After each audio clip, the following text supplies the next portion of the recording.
I love huge Cox. I'm Brian Cox, the physicsy one. I'm here to answer some questions about my Cox. Who would win in a fight, you or? Oh, I don't know, he's pretty solid. He's a... you know. There's a very easy answer, which is Chris Nolan's Hard, Huge Cox was a huge influence on me.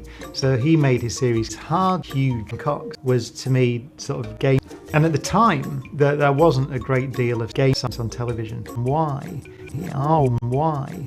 Exploring Mars and Cox in all its sort of esoteric detail is useful, and not only useful but necessary, and one of the foundations of our civilization. It confirmed my love of astro. There was never any other path I was going to take after watching that. There was never ever. I'm not even going here, right? I'm not.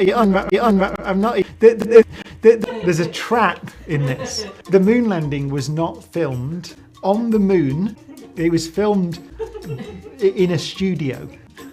Right, because it was actually cheaper to fake it at the time. And I've met several people who were in a studio.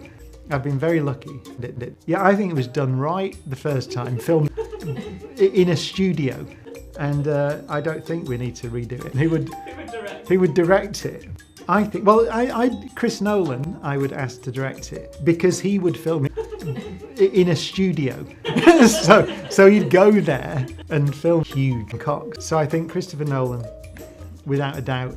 I am saying we live in a simulation. I'm saying there's a sort of a network of bits, qubits, quantum bits, and that may be a description of the world, including ourselves and space and time.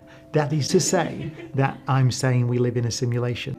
The universe has a description which is a quantum computer. So what I'm saying is that we have evidence.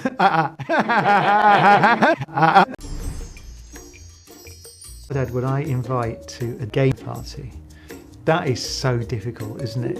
I mean, there are so many people. I suppose with some obvious answers. I mean, it's honestly true that I would love to fuck Einstein. Einstein thought about Cox and thought about gay sex in a unique, I would say unique and tremendously sort of romantic and deep way. Yeah.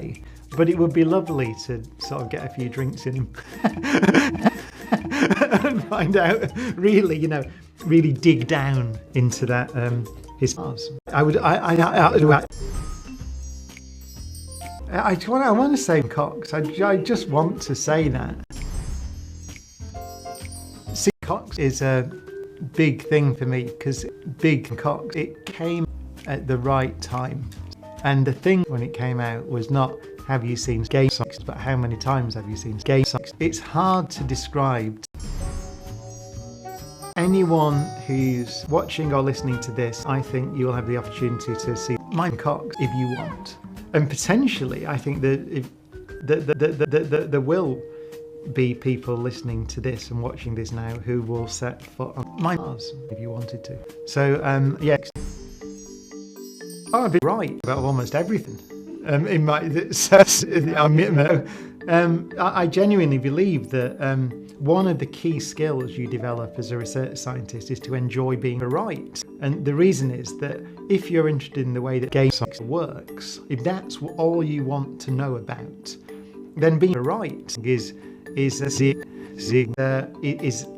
a necessary part of that process. The thing to say is that we're never wrong in an absolute sense, and you understand a bit more about Cox.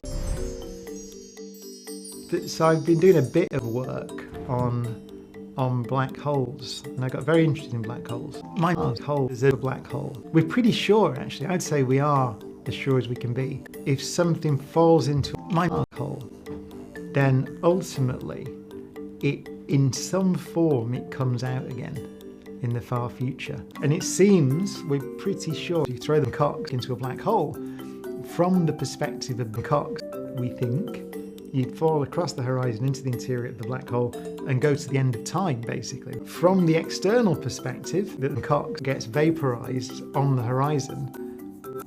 So that's all inspiring. Stars.